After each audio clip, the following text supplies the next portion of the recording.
So after leaving Mumbai, we headed out to Bangalore next, and we stayed at the Oberoi Hotel during our time there.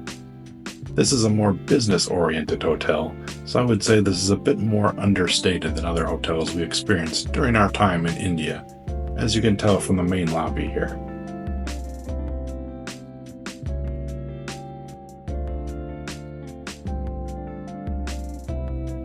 Let's make our way to room 302, which was a basic king room on the end of this long hallway, facing a commuter train station.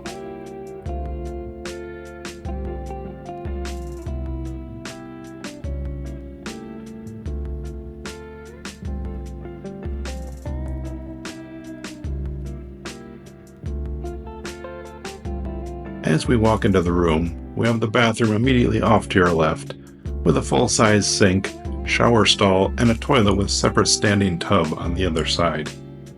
A good-sized bathroom for a basic room with the hotel. Unfortunately, it might be the most spacious part of the room, but we'll get to that in a minute.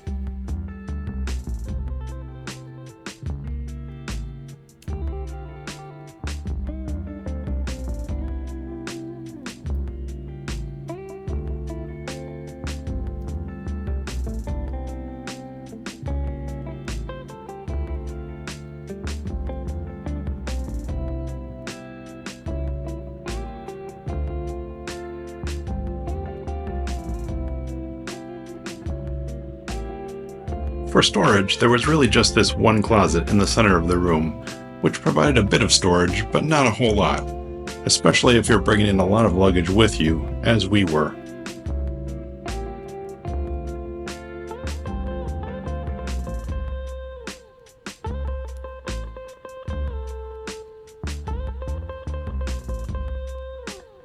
And moving on to the main room, excuse our clutter here as we were doing our best to keep things in order with the limited space available in the room. The bed itself was fine and comfortable, no real issues there. And if you notice, on the right side of the bed, there's actually a button to call a butler to your room, which we never used, but coming from Western hotels, I found quite amusing. I was tempted to try it out, but never actually did.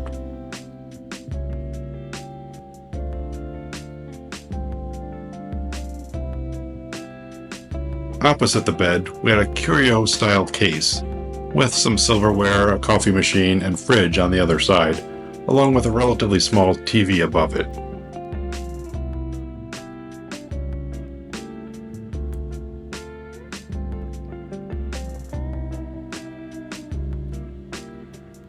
The far end of the room had a small coffee table and a lounge chair, along with a desk if you were planning on doing some work while you were there.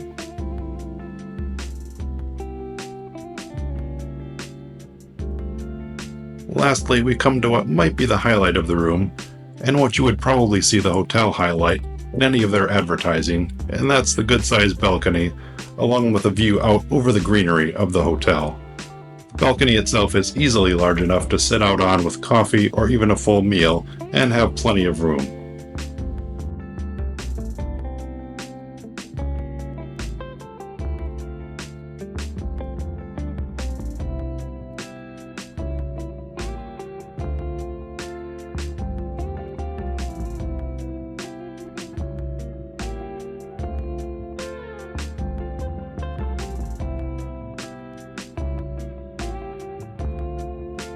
And our room also came with breakfast, which you'll see here.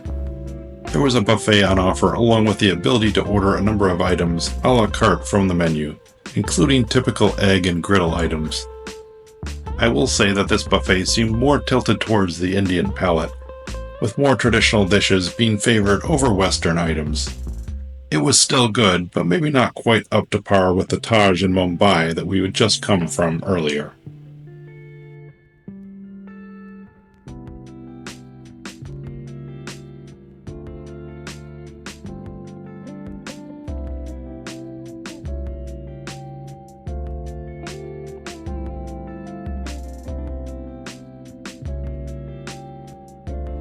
Strolling around this property, it was pretty evident that, from the pool to the wide variety of plant life on site, that a great deal of effort had been made to create a calm, serene oasis in the middle of the bustling city of Bangalore. And I think they mostly succeeded with that. Once you step inside the gate, it does feel like you've left some of the insanity of the big city behind you. In summary, I think we had a nice time at this hotel and enjoyed our stay as a base to tour the city. Just keep your expectations in check regarding the grandeur of the hotel property itself. And if you're looking for an iconic stay at a heritage hotel, this may not provide quite what you're looking for. The audience here is really primarily business travelers. And that's all for this video. Thanks for watching as we continue our journey through India.